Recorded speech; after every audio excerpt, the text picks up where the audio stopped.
Demikian juga ada hikmahnya Allah Subhanahu wa taala turunkan Al-Qur'an secara bertahap. Kata Allah, wa Qur'anan faraqnahu litaqra'ahu 'alan nasi 'ala mukthin wa nazzalnahu tanzila. Kami turunkan Al-Qur'an secara berangsur-angsur. Wa Qur'anan faraqnahu litaqra'ahu 'alan nasi 'ala mukthin, agar kau bacakan Al-Qur'an kepada manusia dengan bertahap, pelan-pelan. Karena keterkaitan Ramadan dengan Al-Quran sangat tinggi. Allah berfirman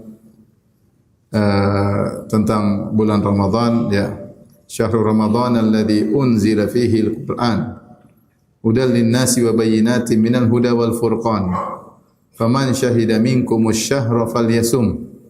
Kata Allah Subhanahu wa taala dalam surat Al-Baqarah, bulan Ramadan yang diturunkan Al-Quran kepadanya. Al-Quran merupakan hudal linnas wa bayyinatin minal huda wal furqan. Ya, di situ adalah sebagai petunjuk bagi manusia dan penjelas, ya, yang berisi Al-Furqan dan petunjuk pembeda, ya. Setelah Allah menyebutkan tentang bulan Ramadan adalah bulan Al-Quran, Allah mengatakan setelah itu faman syahida minkumus syahra falyasum. Siapa yang melihat hilal pada bulan tersebut maka hendaknya dia berpuasa. Di sini Allah mengatakan Ramadan bulan Al-Quran, maka berpuasalah kalau memang tidak ada halangan, tidak safar, tapi sedang beriqamah, sedang mukim, ya, maka berpuasalah. Maka jelas nampak hubungan antara Al-Quran dengan puasa. Sebenarnya Allah mengatakan kenapa disyariatkan puasa, tujuannya agar bisa menyiapkan diri untuk bisa tadabbur Al-Quran. Karena di antara hal yang membantu seorang tadabbur Al-Quran ketika kondisi dia dalam kondisi terbaik untuk mengingat Allah, itu kondisi sedang berpuasa. Terutama hawa nafsunya semakin berkurang, ya, karena dia berpuasa, karena dia menahan lapar, menahan dahaga, sehingga syaitan tidak mudah menggodanya, ya. Dan Allah mengatakan, Rasulullah mengatakan, "Shaumu junnah." Puasa itu adalah perisai, ya, sehingga seorang berpuasa sulit digoda syaitan. Ini kesempatan dia untuk bisa mentadabburi Al-Quran. Inilah di antara hikmah Allah menggandengkan bulan Ramadan, syahr Ramadan alladzi unzila fihi al-Quran. Setelah itu Allah berfirman, "Faman syahidu minkum asy-syahra falyasum." Ramadan bulan Al-Quran, siapa yang tidak bersafar kemudian melihat hilal maka hendaknya dia berpuasa. Tujuannya apa? Agar berpuasa mempermudah seorang bisa mempelajari Al-Quran. Oleh karenanya ketika bulan Ramadan, Jibril sengaja datang khusus untuk mengajari Al-Quran kepada Nabi Muhammad sallallahu alaihi wasallam. Kata Ibn Abbas radhiyallahu anhuma, kana Nabi sallallahu alaihi wasallam ajwadan nas, Rasulullah sallallahu adalah orang yang paling dermawan, wa kana ajwad ma yakun fi Ramadan.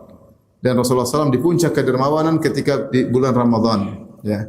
Hina yalqal Jibril, ya, ketika bertemu dengan Jibril, fayudarisuhul Quran, maka Jibril mengajari Nabi Al-Quran. Dalam riwayat Nabi baca Al-Quran di hadapan Jibril alaihissalam. Dan itu kapan? Ketika bulan Ramadan. Setiap malam Jibril datang, ya, mengajari Nabi sallallahu alaihi wasallam untuk baca Al-Quran. Dan ini dipahami oleh para salaf dahulu.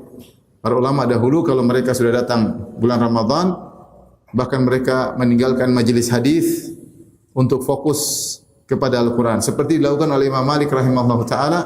Beliau punya majelis hadis di Masjid Nabawi. Kalau datang Ramadan, tarakal majlis wa aqbal al-Quran, maka dia tinggalkan majelis tahdits, majelis hadisnya, kemudian dia fokus kepada Al-Quran. Oleh karenanya para ulama dahulu memperbanyak baca Al-Quran dengan mentadabburinya. Taib, ikhwan dan akhwat yang rahmatillah subhanahu wa ta'ala, yang kita ingin bahas adalah tadabbur Al-Quran. Karena Al-Quran diturunkan bukan sekedar untuk dibaca, tapi untuk ditadabburi. Untuk ditadabburi. Dan yang jadi masalah, sebagian orang hanya fokus membaca Al-Quran, lupa untuk tadabbur. Fudail bin Iyad berkata, "Innama unzila al-Quran liyu'mala bih, fattakhadha an-nasu qira'atahu amala." Al-Quran itu diturunkan untuk diamalkan.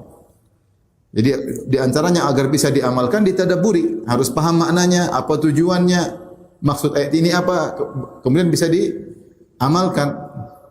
Tapi fattakhadhan nasu qira'atahu amala. Orang-orang menjadikan amalan Quran hanya terbatas pada membacanya. Sehingga mereka menyangka kalau sudah baca Quran sudah itu maksud tujuan Al-Quran diturunkan. Padahal itu hanyalah sarana, bukan tujuan. Kita baca Al-Quran itu baca dengan baik, dengan tajwid, dengan tahsin, supaya kita semangat baca. Setelah kita semangat baca, kita bisa mentadaburi. Setelah tadaburi baru kita beramal. Jadi ada tahapan baca dengan tajwid dan tahsin, tadabbur, beramal. Nah, jangan bataskan hanya pada yang pertama. Ini jadi problem. Dan ini problem yang pernah terjadi pada orang-orang Bani Israel. Allah berfirman, "Wa minhum ummiyuna la ya'lamuna al-kitaba illa amaniya wa inhum illa yadhunnun." Di antara mereka Bani Israel, ummiyun itu orang-orang yang hanya tahu baca tidak mengerti maknanya. Sebagian tafsir mengatakan la ya'lamuna illa mujarradat tilawah. Mereka tidak memahami kecuali sekedar baca. Mereka tidak paham kandungan dari Taurat. Ini terjadi pada umat-umat terdahulu. Allah mencela sebagian orang-orang Yahudi, Bani Israel yang hanya pandai membaca, tidak memahami maknanya, tidak mentadaburinya. Dan ada suatu kaum yang muncul di zaman para sahabat, itu orang-orang Khawarij, yang mereka pandai baca Al-Quran, tetapi mereka tidak memahaminya. Yang Nabi SAW berkata tentang orang-orang Khawarij, hudatsaul asnan, sufahaul ahlam. Mereka adalah orang-orang bodoh, anak-anak muda yang bodoh-bodoh.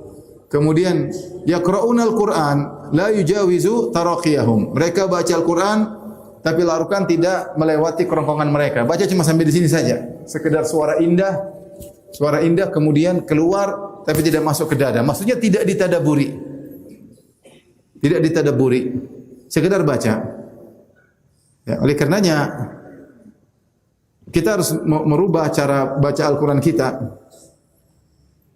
Sudah luar biasa sekarang hidup semarak baca Quran, hafal Quran, baca Quran, hafal Quran. Anak-anak kita semangati hafal Quran. Bahkan saya ingin, kamu ini yang paling jago hafal Quran, yang paling bagus tajwidnya, ini sanad-sanadnya, ini bagus. Tapi ini baru tahapan pertama. Tahapan pertama.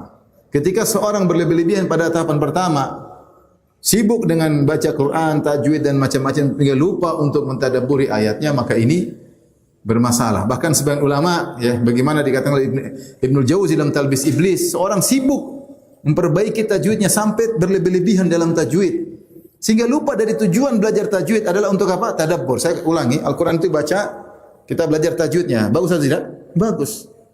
Setelah tajwid, tujuannya untuk bisa tadabbur. Beda orang kalau pintar tajwid atau bisa Quran dengan tajwid dengan yang tidak bisa tajwid. Kalau yang pintar tajwid dia semangat baca Quran. Jadi memahami ilmu tajwid itu membantu orang semangat baca Al-Quran. Baca Al-Quran dengan dilagukan. Ini membantu orang semangat baca Quran. Tapi bukan itu tujuan utamanya. Itu baru langkah pertama. Langkah kedua adalah mentadabburinya. Dengan tadabbur kita bisa mengamalkannya. Baik mengamalkan secara zahir maupun mengamalkan secara batin. Maka jangan dibatasi pada tahapan pertama. Inilah yang Allah tegur orang-orang Bani Israel yang hanya sekedar mujarradat tilawah, hanya sekedar baca. Inilah yang Allah isyaratkan kepada orang-orang Khawarij yang mereka hafal Quran. Mereka hafal Quran, tapi mereka tidak paham apa maknanya. La yujawizu taraqiyahum, tidak melewati turquwah ini. Tidak melewati selangkangan mereka. Ini sampai di sini aja, bacanya indah, dilantunkan berulang-ulang, tapi tidak masuk ke dada. Ya. Maka kita harus ikut manhaj para sahabat. Apa kata salah seorang sahabat? Bahwasanya para sahabat dahulu, ya, mereka menghafal 10 ayat, kemudian mereka tidak melampaui 10 ayat, ya. Ya ahaduhum la yahfaz asyrat ayat, ya. Dan mereka tidak melampaui 10 ayat hatta ya'lama minha minal ilmi wal amal, sampai mereka paham ilmunya dan amalnya, baru mereka lanjut lagi hafal 10 ayat berikutnya. Itu metode para sahabat.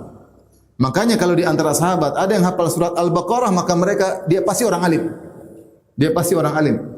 Karena metode mereka belajar 10 ayat, pahami makna, mengamalkan, lanjut lagi 10 ayat, dan demikian. Apa kata Ibnu Mas'ud radhiyallahu taala anhu? La tahuzzu al-Qur'ana hadza syi'r wala tansuruhu nathra daqal waqifu inda ajaibihi wa harriku bihil qulub wala yakun hammu ahadikum akhir surah. Janganlah kalian baca Quran seperti syair, cepat, enggak. Ya. Tetapi kata beliau, qifu inda ajaibihi, berhentilah pada keajaiban-keajaiban Al-Quran, itu berusaha. Wa harriku bihil qulub, gerakan hati. Gerakan, ini maksudnya ayatnya apa? Gerakan, diulang. Sampai Rasulullah SAW pernah semalam suntuk membaca satu ayat. Ya. In tu'adzibuhum fa innahum ibaduk. Ayat dalam surat Al-Maidah. Rasulullah ulangi satu ayat. Jadi jangan, kemudian kata beliau, wala yakun hammu ahadikum akhir surah. Janganlah semangat kalian yang penting akhir surat, yang penting selesai. Benar kita ada target khatam Quran. Tapi bukan berarti kemudian fokus ke khatam sehingga lupa daripada tujuan kita baca Quran itu adalah untuk mentadabburi. Karena bilang Ustaz, para salaf dahulu diriwayatkan mereka ada yang khatam Quran 3 hari sekali bulan Ramadan. Benar. Ada yang 2 hari sekali khatam Quran, ada yang sehari sekali khatam Quran. Bahkan diriwayatkan dari Imam Syafi'i, dia khatam Quran sehari 2 kali, rahimahullahu taala. Dan kalau kita praktekkan memang bisa, karena Al-Quran itu 8 jam, kalau orang bacaannya bagus bisa selesai. Tetapi itu Al-Imam Syafi'i. Imam Syafi'i ketika baca Quran, semua tafsir di kepalanya. Paham? Semua tafsir di kepalanya. Kita baca Quran, baca A, I, U, E, O aja belum jelas. Enggak ada tafsir di kepala. Maka beda antara kita dengan mereka. Mereka sudah paham tafsir. Sehingga ketika mereka baca tuh, sambil baca itu tafsir semua mengikuti apa yang mereka baca. Adapun secara umum hendaknya kita baca dengan tadabbur, berusaha memahami pelan-pelan ya. Yang penting kan kita, jadi maksud saya rubah cara pikir kita, jangan hanya kuantitas. Sekarang kita mulai berpikir kualitas. Kualitas bacaan. Kualitas bacaan itulah tadabbur. Apa maksud ayat ini? Tujuannya apa? Nah, itu yang kita mau bahas pada siang hari ini. Tapi saya akan sebutkan dalil-dalil tentang pentingnya tadabbur. Yang pertama bahwasanya tujuan Al-Quran adalah untuk ditadabburi, bukan sekedar dibaca. Allah berfirman, "Afala yatadabbaruna al-Quran? Walau kana min 'indi ghairillahi lawajadu fi ikhtilafan katsira." Kenapa mereka tidak mentadabburi Al-Quran? Seandainya Al-Quran itu dari selain Allah, tentu akan didapati kontradiksi yang banyak dalam ayat-ayat Allah. Maka untuk bisa mengetahui Al-Quran ada kontradiksi atau tidak, harus tadabburi, dipahami. Oh, ternyata tidak ada kontradiksi. Ini konsekuensi, harusnya sekedar baca aja enggak bisa, tapi kalau memahami, dibaca, direnungkan, diperhatikan, ternyata tidak ada kontradiksi sama sekali dalam Al-Quran. Dalam ayat yang lain kata Allah, "Afala yatadabbaruna al-Quran am ala qulubin aqfaluha?" Apakah mereka tidak mentadabburi Al-Quran ataukah ada gembok di hati mereka?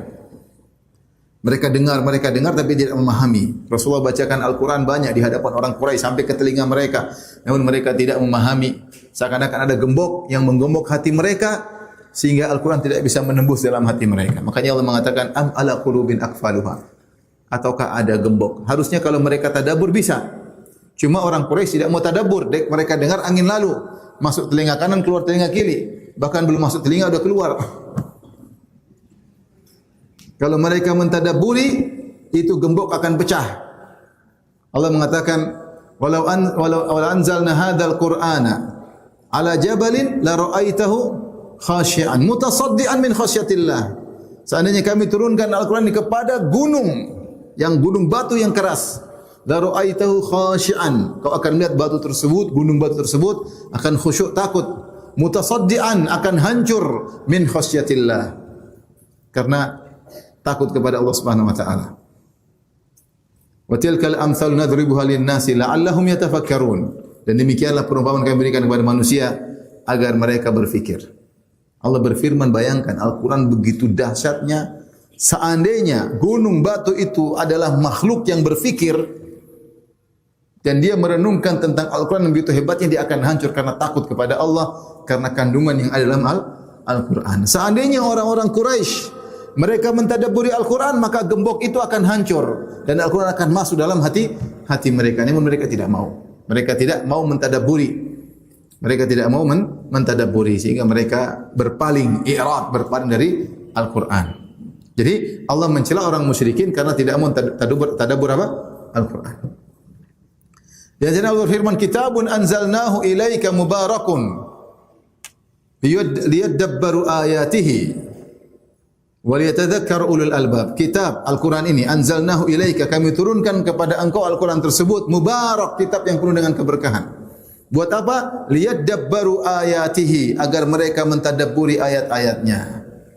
Jadi tujuan Al-Quran dibaca itu adalah untuk tadabbur. Jangan sampai kita terjebak seperti umat terdahulu, sekedar baca, sekedar baca, sekedar baca. Orang-orang Yahudi kalau baca Taurat, tapi enggak paham maknanya. Dan baca Quran cuma sekedar cari berkah. Benar Al-Quran ada berkahnya, tapi tahapan satu. Ada tahapan berikutnya. Tahapan pertama tajwid, setiap huruf ada berkah, cari pahala, benar. Tahapan kedua, jangan lupa, untuk ditadaburi, untuk sampai pada tahapan ketiga untuk diamalkan. Maka jangan dibatasi pada tahapan pertama. Ini ayat-ayat yang menunjukkan bahwasanya Al-Quran tujuannya ditadaburi. Kita sebut tadi 3 ayat. Taib. Ada syawahid, yaitu hal-hal yang mendukung akan hal ini, bahwa tujuan Al-Quran adalah untuk ditadaburi. Pertama, Allah berfirman tentang Nabi SAW. La tuharrik lisanaka lita'jala bih. Inna alaina jam'ahu wa Qur'ana. Ketika malaikat Jibril mendiktekan Al-Quran kepada Nabi SAW, Nabi bersegera untuk menghafal. Nabi takut lupa. Maka Allah tegur Rasulullah SAW. Kata Allah, la tuharrik lisanaka. Jangan kau gerak lisan, dengerin aja. La tuharrik lisanaka lita'jala bi, agar kau segera untuk menghafalkannya, enggak usah. Inna alaina jam'ahu wa Qur'anah, kami yang akan buat bisa engkau mengerti dalam dirimu, yang kau bisa hafal, kami yang tanggung jawab kami. Di sini Allah menegur Nabi agar tidak tergesa-gesa baca Al-Quran. Dengar aja yang disampaikan oleh apa? Jibril, jangan langsung diikuti. Allah juga berfirman dalam Al-Quran, Taha, wala ta'jal bil Qur'ani min qabli an yuqdha ilaika wahyuh wa qur rabbi zidni ilma. Dan janganlah engkau bersegera untuk baca Al-Quran sebelum selesai wahyunya. Tapi berdoalah, wa qur rabbi zidni ilma, ya Rabbku, tambahkanlah ilmu kepadaku. Ya. Jadi Al-Quran Nabi disuruh baca dengan tartil, tidak buru-buru. Ketika Jibril menyampaikan wahyu, Rasulullah dengar, tidak usah diikuti dulu, dengar dulu, agar bisa dipahami dengan baik. Nanti Allah yang bikin Rasulullah SAW paham. Ini isyarat bahwa Al-Quran itu ditadabburi, didengar dengan baik, disimak dengan baik. Makanya ketika Allah berkata kepada Nabi Musa, Allah berkata, Innani ana Allahu la ilaha illa ana fa'budni wa aqimi sholata dzikri. Kata Allah Subhanahu wa taala, fastami' lima yuha. Fakhna'na 'alaika innaka bil wadil muqaddas tuwa wa ana ikhtartuka fastami' lima yuha. Aku telah memilih engkau wahai Musa, fastami', istima'lah, dengarlah, simaklah, lima yuha, kepada apa yang akan diwahyukan kepadamu. Ya, maka Al-Quran itu didengar dengan tenang, ditadabburi, disimak. Bukan sekedar dibaca enggak, dipahami dengan baik. Demikian juga ada hikmahnya Allah Subhanahu wa taala turunkan Al-Quran secara bertahap. Kata Allah, wa Qur'anan faraqnahu litaqra'ahu 'alan nasi 'ala muktsin wa nazzalnahu tanzila.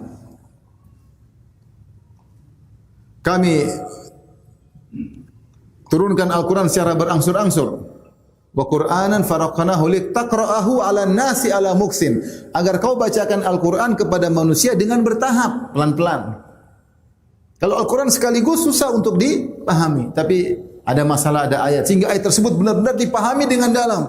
Ada masalah, turun ayat, sehingga ayat tersebut benar-benar dipahami oleh para sahabat. Makanya orang yang paling paham Al-Quran para sahabat, karena mereka tahu ayat tersebut turun tentang kasus yang sedang mereka hadapi.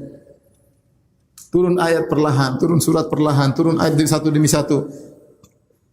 Tidak sekaligus. Makanya ketika orang kafir minta, kenapa Al-Quran tidak diturunkan sekaligus? Wa qala alladziina kafaru laula nuzzila hadzal Qur'an, laula nuzzila 'alaihi hadzal Qur'anu jumlatan wahidah. Kadzalika nutsabbita bihi fuadaka wa rattalnahu tartila. Berkata orang-orang kafir, kenapa Al-Quran tidak diturunkan sekaligus? Ya. Selesai sekaligus. Allah mengatakan tidak, ya. Kadzalika nutsabbita bihi fuada. Kami turunkan pelan-pelan agar mengkokohkan hatimu. Wa rattalnahu tartila, dan kami tartilkan kepada engkau dengan pelan-pelan. Al-Quran dibaca dengan tartil. Kenapa disuruh baca dengan tartil? Agar kita paham maksudnya. Terutama di bulan Ramadan. Ramadan kita siang hari puasa, Di mana kalau kita berpuasa maka majari syaitan, ya, tempat syaitan masuk ke dalam tubuh kita menjadi sempit, ya, karena kita berpuasa, dia tidak luasa untuk menggoda kita. Kata Nabi sallallahu alaihi wasallam, inna syaitan yajri min bani Adam majrad dam, sungguhnya syaitan mengalir dalam tubuh manusia dengan aliran darah. Dengan kita berpuasa, maka syaitan tidak luasa untuk masuk dalam tubuh kita untuk menggoda. Kemudian di malam hari kita dianjurkan untuk salat tarawih. Salat tarawih di masjid, apalagi imamnya hafiz Quran, sehingga masyarakat bisa mendengar Quran, apalagi kalau bisa khatam 30 juz dalam satu bulan. Ya seberapa yang sedapatnya mereka dengar ayat dengan tadabbur, imamnya baca dengan tadabbur.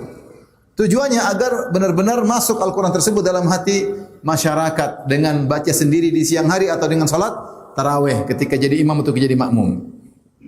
Tapi kalau tarawihnya 23 rakaat 8 menit agak repot. Allahu Akbar. Gimana mau di ini ngejar target. Sampai ada yang bilang solat di sana masjid bagus, Al-Fatihah satu nafas. Saya bilang kurang keren. Ada enggak Al-Baqarah satu nafas? Saya mau solat di situ. Al-Baqarah satu nafas. Kalau ada saya mau solat di situ. Apa itu tujuan Al-Quran? Itu apa tujuannya? Tujuannya tadabbur. Tadabbur bukan begitu. Kita ini mau kuantitas atau kualitas. Kita ingin kalaupun kuantitas tapi yang berkualitas. Jangan kuantitas tanpa berkualitas. Harus kita rubah mindset kita sekarang. Harus rubah. Agar kita menikmati Al-Quran, berlezat-lezat dengan Al-Quran. Kita baca Al-Quran tapi cuma begitu aja. Sampai kenyataan kita dapati orang baca Quran, orang paling fajir. Baca Quran tapi fajir. Baca Quran tapi tukang maksiat, baca Quran tapi tukang ini, ngeri. Karena Quran cuma dibaca, sekedar seperti pekerjaan, hafal sanad. Sebagian ngaco, ya. Tidak ada praktek Al-Quran dalam kehidupannya. Apakah ada orang seperti itu? Ada. Rasulullah sebutkan dalam hadis ada orang diadab di kuburan, Allah berikan Al-Quran tidak diamalkan. Ketika Rasulullah SAW diperlihatkan tentang alam barzakh, Rasulullah sebutkan ada pezina yang diazab, ada pemakan riba yang diazab, dan ada yang pendusta dengan satu dusta tersebar seantero dunia diazab, dan ada kata Rasulullah SAW, rajulun atahullahul Quran falam ya'mal bihi bin nahar wa huwa yanamu anhu bil lail wa lam ya'mal bihi fin nahar. Malam hari dia tidur, siangnya tidak diamalkan, diadab di alam barzakh. Berarti ada orang baca Quran diadab? Ada, dalilnya ada.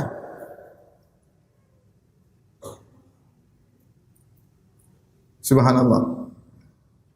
Khawarij baca Quran enggak? Hafal Quran Khawarij. Oleh karenanya kita berusaha bukan cuma kuantitas. Saya khatam Quran bulan Ramadan sekian kali. Oke, enggak apa-apa kalau berkualitas oke, tapi kalau tidak berkualitas masalahnya kurang bagus. Makanya kata Ibnu Qayyim rahimahullah taala, qira'atu ayatin wahidatin bitafahumin wa ta'aqqulin wa tadabburin khairun min khatmah. Satu ayat saja kita baca dengan tadabbur, dengan ta'akul, berusaha memahami, tafahum, lebih baik daripada khatam Quran tapi tidak ngerti maknanya. Satu ayat. Kenapa satu ayat kita baca nambah iman, nambah kualitas iman kita. Ada ilmu yang kita tambahkan. Wa qur rabbi zidni ilma. Ya Allah tambahkan ilmu. Ini antara ilmu Al-Quran.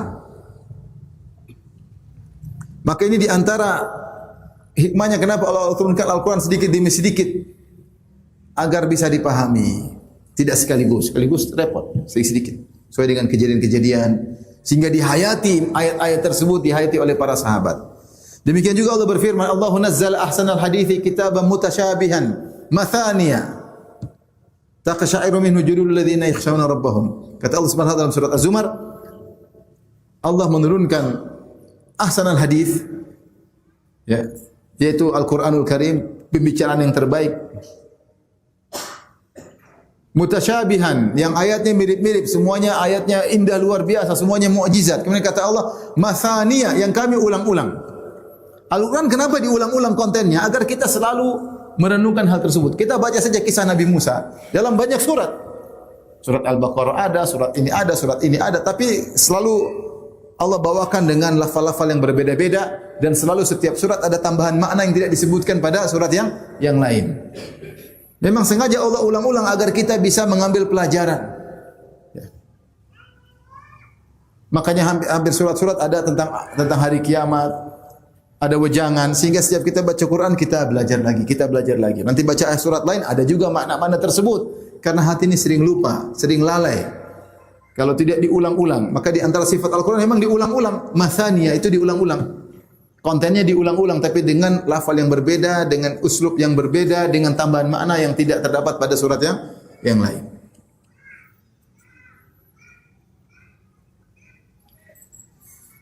Demikian juga firman Allah Subhanahu wa taala, "Wa laqad sarrafna fi hadzal Qur'ani liyadhakkaru fa aba aktsarun nasi illa nufura." Kata Allah Subhanahu wa taala, "Wa laqad sarrafna fi hadzal Qur'an liyadhakkaru." Dalam ayat yang "Wa laqad sarrafna lin nasi fi hadzal Qur'ani liyadhakkaru." Wa laqad sarrafna fi hadzal Qur'ani lin nasi. Ya. Sungguh kami telah sarrafna. Sarrafna itu kata bahasa Arab artinya kami variasikan. Kami variasikan. Allah buat apa? Liyadzakaru, agar mereka bisa ambil pelajaran. Jadi Allah turunkan Al-Quran dengan berbagai macam uslub, metode, ada hukum, ada kisah, sehingga tidak membosankan dan bisa kita semangat untuk mempelajarinya. Liyadzakaru, agar berbagai metode Allah berikan, berbagai macam variatif dalam penyampaian. Al-Quran demikian. Demikian juga dalilnya banyak dengan berbagai macam sisi dalil. Allah bicara tentang hari kiamat, sisi dalilnya banyak. Allah bicara tentang tauhid, sisi dalilnya banyak. Allah variasikan sisi dalilnya agar orang bisa apa? Ambil pelajaran. Allah berbicara tentang kekuasaan rububiyahnya, Allah sebutkan banyak dalil, bervariasi. Ya. Bagi orang yang paham, luar biasa, ternyata dalilnya begini, dalilnya begini, oh begini, metodenya begini, luar biasa. Ini semua agar kita bisa liyadzakkaru, agar kita bisa ingat, bisa sadar, agar bisa mengambil pelajaran. Ini semua dalil bahwasanya Al-Quran itu tujuannya adalah untuk ditadabburi, bukan sekedar dibaca. Ya. Dan datanglah bulan Ramadan yang memang bulan spesial untuk mentadabburi Al-Quran. Makanya Ramadan disebut dengan Syahrul Quran. Bulan Al-Quran. Syahr Ramadan alladhi unzila fil Quran. Hudal linnasi wa bayyinatin minal huda wal furqan. Faman syahida minkumus syahra falyasum. Jadi saya sebutkan. Ramadan adalah bulan Al-Quran. Diturunkan Al-Quran. Allah pilih bulan Ramadan untuk diturunkan Al-Quran. Maka Allah mengatakan siapa yang faman syahida minkumus syahra, siapa yang tidak bersafar, lihat hilal, maka hendaknya dia berpuasa. Adapun kalau safar, tidak mengapa tidak berpuasa. Agar orang yang berpuasa itu lebih mudah baca Quran di siang hari. Baca Quran. Lebih masuk. Lebih mudah untuk tadabbur. Maka siapa yang tidak memanfaatkan Ramadannya, puasanya untuk bisa mentadabburi Al-Quran, maka dia merugi. Maka dia merugi. Kapan lagi kita mau fokus kita untuk bisa menambah iman kita dengan Al-Quran? Kapan lagi kalau bukan bulan Ramadan? Bulan Ramadan kita masih sibuk yang lainnya, sibuk medsos, sibuk ini, sibuk. Kapan kita mau membuat hati kita lembut dengan Al-Quran? Hati kita sudah keras. Allah mengatakan Al-Quran kalau kami turunkan ke gunung batu hancur. Kita sekeras apapun hati ini, kalau kita baca dengan tadabbur akan hancur. Kekerasan tersebut akan menjadi lembut. Oleh karenanya mulai Ramadan kali ini tentunya kita harus tadabbur setiap saat, setiap kita baca Quran. Tapi kita lebih fokuskan di bulan Ramadan untuk bisa mentadabburi Al-Quran. Baik, pertanyaannya bagaimana cara tadabbur Al-Quran? Bagaimana cara tadabbur Al-Quran? Lebih lagi sulit pertanyaannya, ya Ustaz, bagaimana tadabbur Al-Quran? Enggak tahu bahasa Arab, itu lebih susah lagi. Alhamdulillah sekarang ada terjemah. Ya.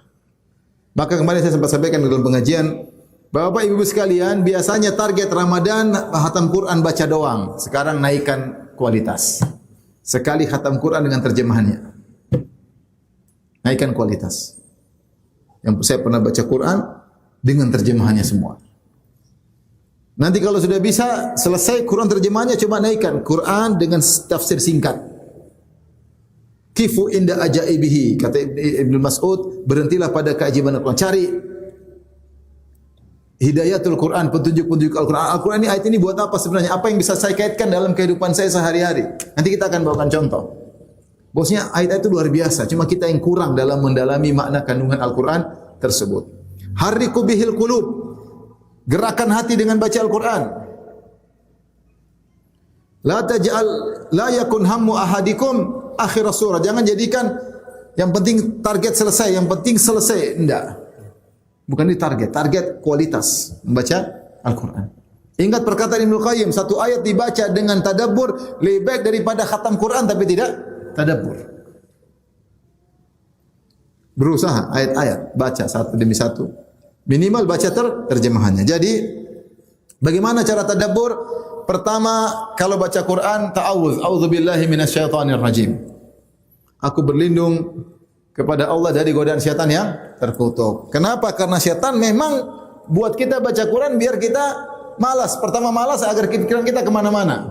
Makanya orang bilang kalau susah tidur baca Quran. Supaya apa? Supaya ngantuk. Karena syaitan datang. Tidur. Turun sakinah, ketenangan, tidur.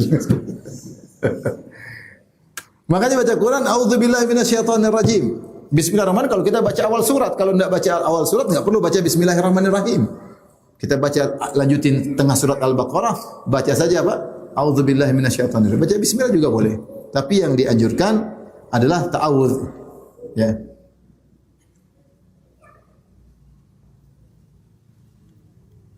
Fasta'idz billah. Maka berta'awudz, a'udzubillahi minasyaitonir rajim, karena pastikan syaitan datang menggoda kita. Pastikan syaitan datang menggoda kita karena kita sedang membaca firman Allah. Dan syaitan paling tidak suka kalau kita membaca firman Allah Subhanahu wa taala. Maka dia akan goda kita, buat kita ngantuk, buat kita enggak fokus. Baru baca ting tang WhatsApp bunyi ting tang. Gimana baca mau tadabbur begini? Yang betul tadabbur WhatsApp. Al-Quran hanya sekedar selingan. Tadabburnya WhatsApp. Serius kan? Inna Allah yang ditadabur yang mana? Al-Quran apa WhatsApp? WhatsApp. Tadabbur WhatsApp. Bukan Al-Quran. Ini realita.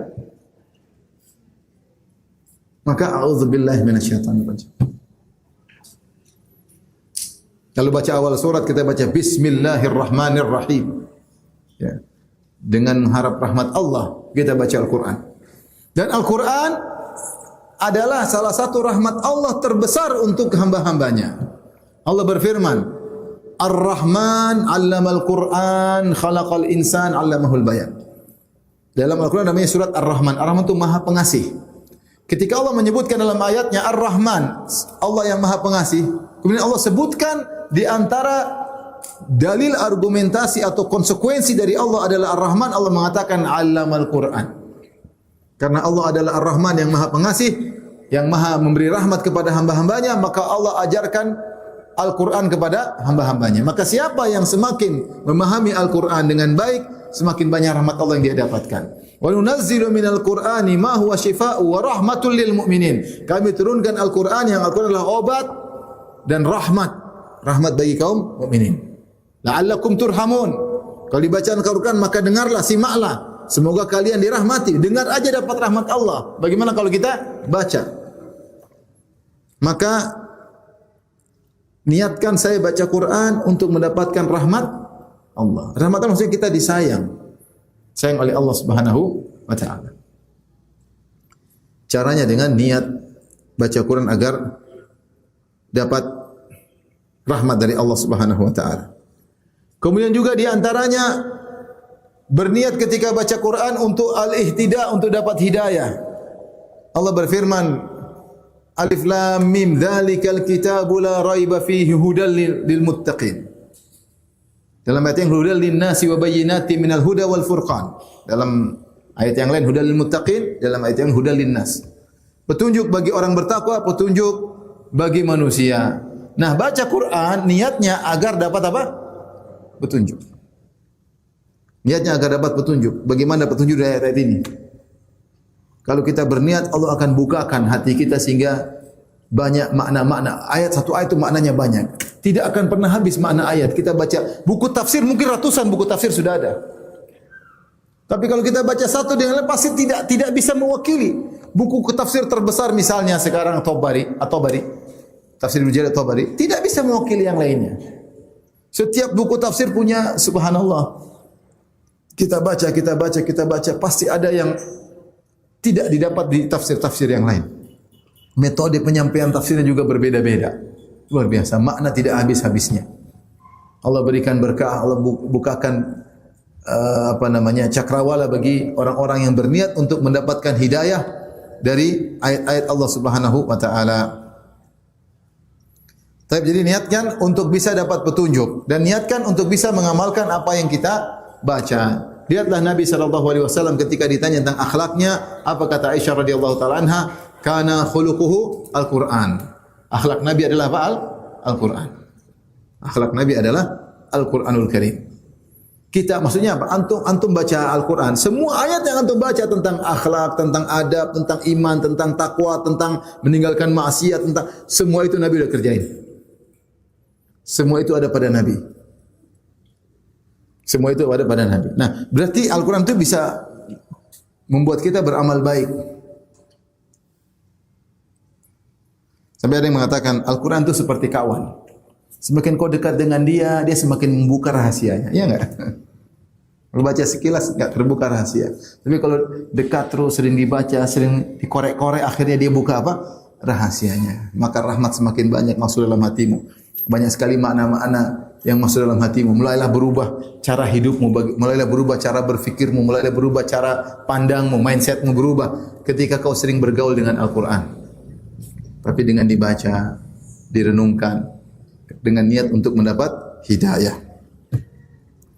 Kemudian berikutnya agar bisa mentadabburi, baca makna, itu terjemah. Makna lafaz itu terjemah dan sisihkan waktu baca tafsirnya. Tafsir banyak sekarang. Tafsir audio juga ada ya. Tidak ada salahnya ibu download Quran Tadabbur ya. Itu ada paling tidak ada 10 juz, ada suaranya. Tinggal pencet ayat ada suaranya. Bisa didengar kalau memang malas baca ya.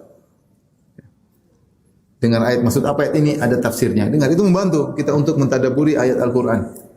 Membantu. Ya. Siapa yang sudah download Quran Tadabbur? Coba angkat. Satu dua sedikit. Ibu-ibu yang sudah download Quran Tadabbur atau enggak punya HP ibu-ibu, Masya Allah. Yang sudah download Quran Tadabbur sudah? Ya, situ. Dengar satu-satu ayat, dengerin, dapat pahala. Kita Quran, ini surat Allah kirimkan buat kita, lewat malaikat turunkan, lewat Nabi Muhammad sallallahu alaihi wasallam. Ini surat penting. Kita ingin tahu maksud surat ini apa buat kita. Kita baca, kita dengar, kita tadabburi, kita berusaha memahami. Kemudian karena kita niat baca Quran untuk tadabbur, maka bacanya harus fokus. Maka jangan sekali-sekali baca ngantuk. Enggak bakalan tadabbur. Kalau kita baca ngantuk sekedar kuantitas, dapat pahala tapi tadabbur susah.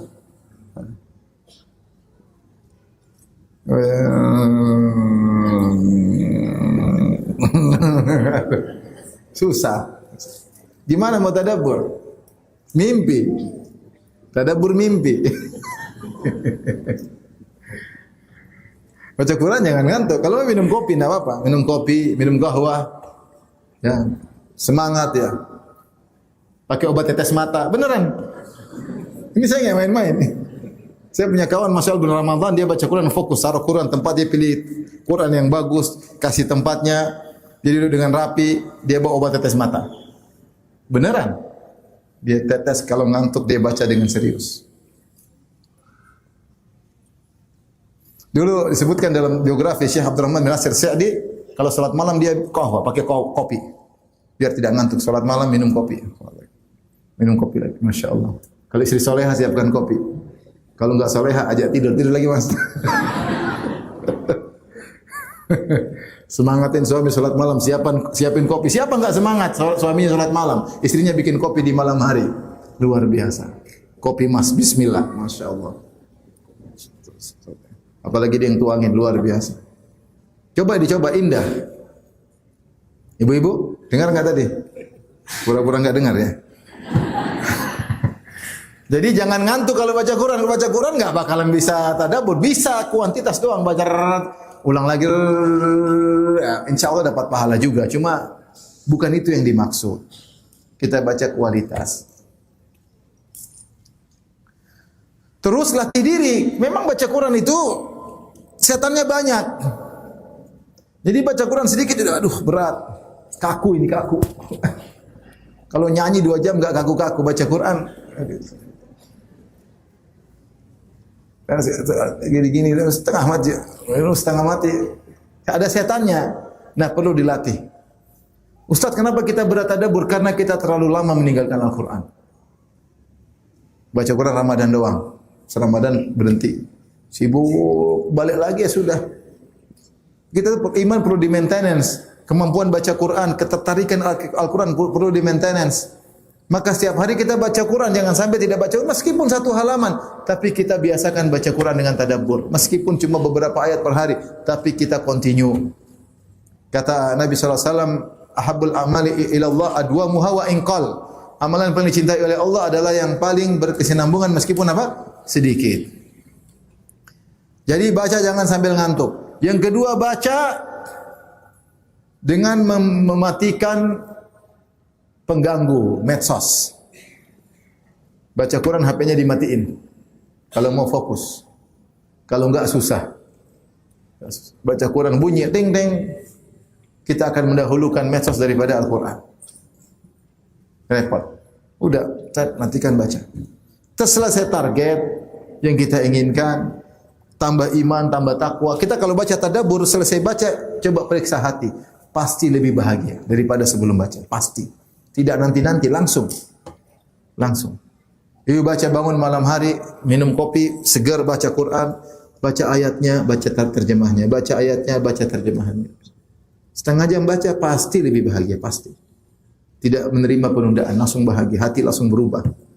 Karena langsung disiram dengan ayat-ayat Allah Subhanahu wa ta'ala. Maka fokus, maka pengganggu seperti HP apa segala matikan dulu agar kita tidak terganggu. Kalau kita baca di masjid ada orang ajak ngobrol, kita jangan putusin Quran, kita bilang belum selesai. Kadang-kadang kita karena enggak enak sama kawan, kita berhenti baca Quran untuk ngobrol sama kawan. Apa enggak sebaliknya, kita enggak enak sama Allah, kita enggak usah ngobrol sama kawan? Ini sebaliknya, kita enggak enak sama kawan, kita berhentikan, kita lagi connecting dengan Allah. Lagi membaca, Allah sedang perhatian kita. Allah sedang perhatikan kita, kita sedang baca firman-firmannya, sedang berusaha mempelajari ayat-ayatnya, sedang berusaha mencari hidayah dari ayat-ayatnya. Terus ada kawan aja ngobrol, tutup, kita ngobrol. Maka kalau Ramadan kita sok sibuk. Afwan, belum selesai, afwan. Maaf, baru baca. Nanti ya, nanti. Tunggu dulu. Seperti itu. Jadi sok sibuk agar kita bisa fokus baca Al-Quran. Jadi ini Bapak dan Ibu yang dirahmati Allah Subhanahu wa taala, tujuan kita baca Quran sekarang kita mulai rubah, bukan sekedar kuantitas tapi kita ingin berkualitas. Sekarang saya ajak Bapak Ibu untuk tadabbur 1 ayat. Contoh. Buka surat At-Taghabun surat 60 surat berapa? Surat 64 ayat ke-14. Ayat 14. Coba dibuka semua. Surat Taghabun surat 64 ayat 14. Ini contoh saja. Yang punya Quran tadabbur silakan buka. Situ ada suaranya, ada audionya dan ada tafsirnya, ada tafsir pilih, tafsir taisir. Tafsir itu taisir maksudnya tafsir yang transkrip dari ceramah saya. Ada tafsir Ibnu Katsir, ada tafsir Muyassar, ada tafsir As-Sa'di. Ada 4 tafsir. Coba saya baca firman-Nya, ya ayyuhalladzina amanu, perhatikan. Wahai orang yang beriman. Ini ayat ya. Inna min azwajikum wa auladikum aduwwal lakum. Semuanya di antara istri-istri kalian dan anak-anak kalian ada musuh bagi kalian. Fahdharuhum, maka waspadalah terhadap mereka. Wa in ta'fu wa tasfahu, jika kalian memaafkan, wa tasfahu dan tidak memarahi, berlapang dada, wa taghfiru dan menutupi, fa innallaha ghafurur rahim. Sungguhnya Allah Maha Pengampun lagi Maha Penyayang. Ini ayat luar biasa. Coba kita mau terapkan dalam kehidupan kita. Allah buka dengan panggilan ya ayyuhalladzina amanu. Ya harfun nida yaitu panggilan wahai orang-orang yang beriman. Allah tidak mengatakan wahai manusia, tapi orang yang beriman. Insyaallah kita ada iman, entah level berbeda tapi secara umum kita ini beriman dengan tingkat level iman yang berbeda-beda. Allah ingatkan, sungguhnya inna itu maksudnya sesungguhnya. Min azwajikum wa auladikum aduwwal lakum, di antara istri kalian dan di antara anak kalian ada jadi musuh bagi kalian. Apa maksudnya musuh? Musuh itu kan ingin keburukan bagi kita, ya enggak? Kalau seorang kita katakan musuh berarti dia ingin buruk bagi kita atau ingin kebaikan? Ingin buruk. Kalau ingin kebaikan namanya kawan. Allah menamakan musuh berarti dia ingin keburukan bagi kita. Allah menjelaskan ternyata di antara istri, di antara anak ada yang jadi musuh. Berarti tidak semua. Tidak semua. Ada di antara istri dan anak yang membantu dekat kepada Allah. Seperti Rasulullah SAW bersabda, liyattakhidh ahadikum qalban syakiran wa lisanan dzakiran wa zaujatan salihatan tu'inuhu ala amril akhirah. Hendaknya salah seorang dari kalian menjadikan hatinya hati yang senang bersyukur, lisannya suka berzikir, dan jadikan istrinya istri yang solehah yang membantu dia urusan akhirat. Ada orang istrinya solehah, bahkan ada orang banyak dapat hidayah gara-gara istrinya. Banyak di Jakarta banyak. Suaminya dapat hidayah gara-gara apa? Istrinya. Ini istrinya membantu dia untuk dekat kepada Allah. Dan ada anak-anak demikian, anak-anak yang menasihati orang tuanya ada. Ibunya lagi main HP, anaknya bilang, "Mak, jangan main HP terus, Mak." Ibunya mau beli barang-barang branded, udah lama, jangan beli barang branded terus. Utang Abi belum lunas, Mak. Hidup cuma sementara, Masya Allah. Anaknya nasihati orang tua. Ada atau tidak? Ada. Dan itu luar biasa, bahagia. Ada seorang dinasihati oleh anaknya sendiri. Allah datangkan penasihat tidak jauh-jauh, anaknya sendiri menasihati dia. Jadi ada istri dan anak-anak yang mengantarkan kepada surga, teman. Tapi sebaliknya, kata Allah, inna min azwajikum wa auladikum aduwwal lakum. Di antara istri kalian dan anak kalian ada yang jadi musuh bagi kalian, ingin kalian buruk. Fahdharuhum, waspada. Kata Allah, waspada. Jangan kalian saking cinta sama istri, saking cinta sayang sama anak terbawa. Ternyata kalian semakin jauh dari Allah. Makanya Rasulullah SAW mengatakan, al-waladu mabkhalatun wa majbanatun. Sungguhnya anak-anak itu bikin pelit dan bikin takut. Ini cerita zaman dahulu. Kalau ada orang mau sedekah, ingat anak-anak. Akhirnya enggak jadi sedekah.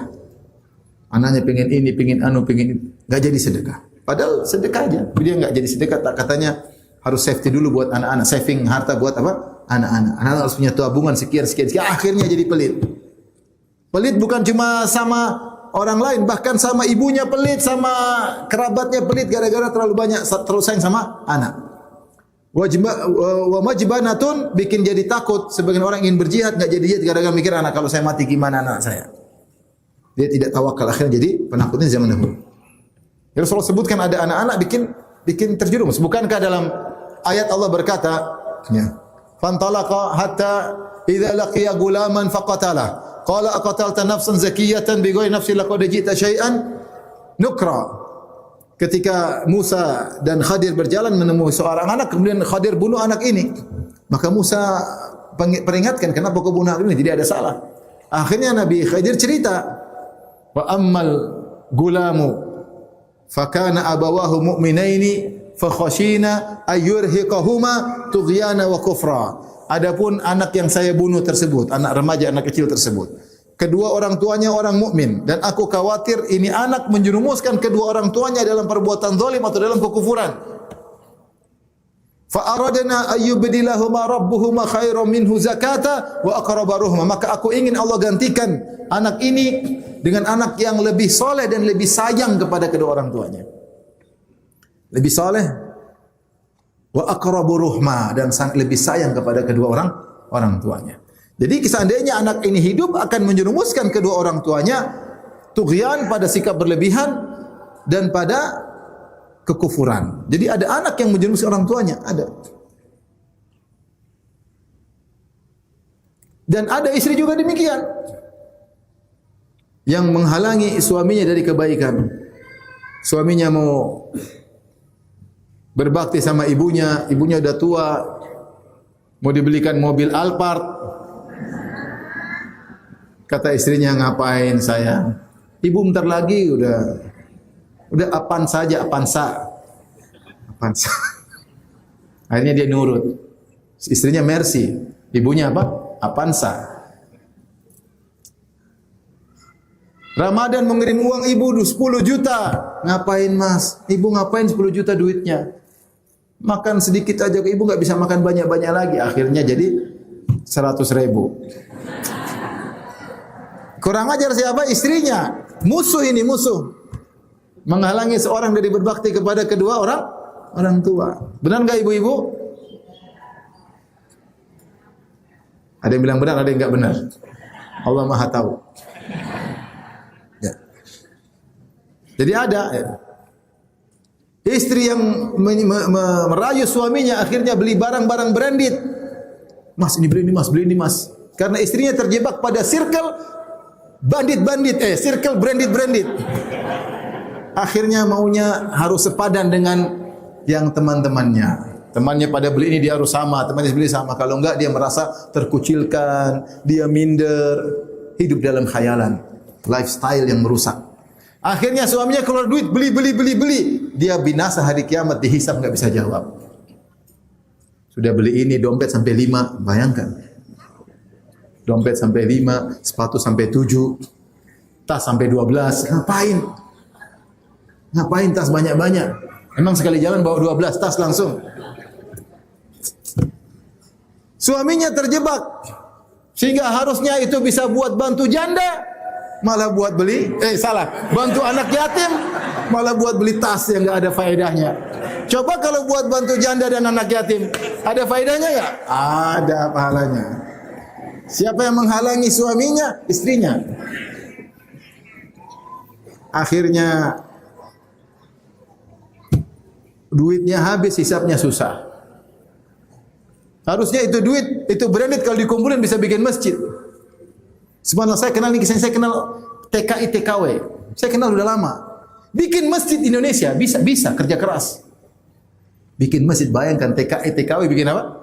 Masjid. Kerja akhirnya majikannya suruh dia bekerja di luar majikannya sampai bisa bikin masjid. Ini branded. Habis duit. Akhirnya susah ketika dihisab oleh Allah Subhanahu wa taala. Ini contoh istri musuh. Berarti ada istri jadi apa? Musuh. Maunya tiap tahun jalan-jalan ke luar negeri. Masya Allah. Padahal di Malang begitu indah. Di Tegal banyak sate Tegal. Ngapain kan? Luar negeri buang-buang duit, maksiat, ini sini. Lihat perempuan terbuka aurat, dengar musik sana sini. Maksiat. Suaminya tinggal sami'na wa ata'na. Nje, bahlul. Taib. Kalau kita baca ayat ini, seakan-akan musuh istri itu, anak itu, ini musuh ini yang Allah bilang gitu. Ternyata disangka kita suruh melawan musuh tersebut, membasmi musuh tersebut, ternyata tidak. Allah mengatakan fahdharuhum, hati-hati. Tapi setelah itu Allah berfirman wa in ta'fu, tapi kalau kalian maafkan. Sifat perempuan seperti itu, anak-anak kadang-kadang seperti itu. Tapi bukan untuk kalian gampar, bukan untuk kalian damprat, enggak. Maafkan, nasihati. Wa in ta'fu wa tasfahu. Ini namanya ihtiras dalam Al-Qur'an disebut al-ihtiras. Al-ihtiras itu metode untuk menangkal kesalahpahaman. Kalau seandainya Allah berfirman, sungguhnya di antara istri kalian dan anak kalian ada musuh, kalian waspada, titik, mungkin kita mau pukul istri dan anak. Tapi Allah bukan begitu maksudnya ternyata waspada aja, jangan sampai kamu ngikut, tapi maafkanlah mereka. Endingnya Masya Allah indah. Wa in ta'fu, kalau kalian maafkan. Wa tasfahu, kalau kalian berlapang dada. Wa taghfiru, kalau kalian tutupi kesalahan mereka. Fa innallaha ghafurur rahim, sungguhnya Allah Maha Pengampun dan Maha Sayang kepada kamu. Suami yang seperti ini, istrinya mulai macam-macam dia nasihati, dia tegur, dia berlapang dada, dia tahu begitulah namanya perempuan, tercipta dari tulang rusuk yang bengkok, enggak mungkin lurus, pasti bengkok melulu. Dia sadar, dia maafkan, berlapang dada. Kemudian yang menakjubkan, sebagian ulama menafsirkan wa taghfiru, dia tutup. Dia tidak cerita sama teman-teman, istri saya, wah, ngabisin duit saya, inilah ngomel tiap hari lah. Enggak, dia enggak pernah cerita. Dia diam aja, simpan dalam hatinya. Wa taghfiru, kata Allah, kau tutupi aibnya. Ingat, fa innallaha ghafurur rahim. Sungguhnya Allah Maha Pengampun, Maha nutup aibmu, dan Allah Maha sayang kepadamu. Ini namanya tadabbur. Kita baca ayat, kita pahami maknanya, coba kita praktekkan dalam kehidupan kita. Sudahkah kita mempraktekkan ayat ini dalam kehidupan kita sehari-hari? Karena namanya wanita terkadang menjadi kawan untuk mendukung kita ke akhirat, terkadang menjadi lawan. Maka bagaimana sikap kita ketika kita berhadapan dengan model istri seperti ini? Taib, ini salah satu ayat ya yang saya ingin ajak Bapak Ibu tadabbur. Ini contoh sehingga kita paham maknanya, kita tadabburi, semua kita berusaha amalkan dalam kehidupan kita sehari-hari. Demikian saja ikhwan dan akhwat yang rahmati Allah Subhanahu wa taala. Intinya sebentar lagi datang bulan Ramadan. Tolong, nasihat saya pribadi dan juga hadirin hadirat, rubah cara mindset kita. Benar, kita termotivasi untuk khatam Quran sebulan berapa kali ya. Tetapi ingat, kita bukan Imam Syafi'i. Imam Syafi'i kalau baca Quran sebulan 60 kali khatam, dia sudah hafal, dia sudah hafal Quran dan dia juga paham tafsirnya. Kita enggak ngerti apa-apa. Kita pingin baca ayat tambah iman. Setiap baca ayat tambah iman, setiap baca ayat tambah iman. Maka oleh karenanya kita berubah. Kita sekarang berubah. Sekarang kita ingin baca dengan baca tadabbur, dengan kam, dengan apa? Kaif la kam, yaitu dengan kualitas bukan dengan sekedar kuantitas. Demikian saja kajian kita, ikhwan dan akhwat yang dirahmati Allah Subhanahu wa taala. Mudah-mudahan kita semua dimudahkan oleh Allah untuk bisa menjadi ahlul Quran, bisa membaca dengan baik ya. Dan semakin orang dekat dengan Al-Quran, semakin diangkat derajatnya oleh Allah Subhanahu wa taala.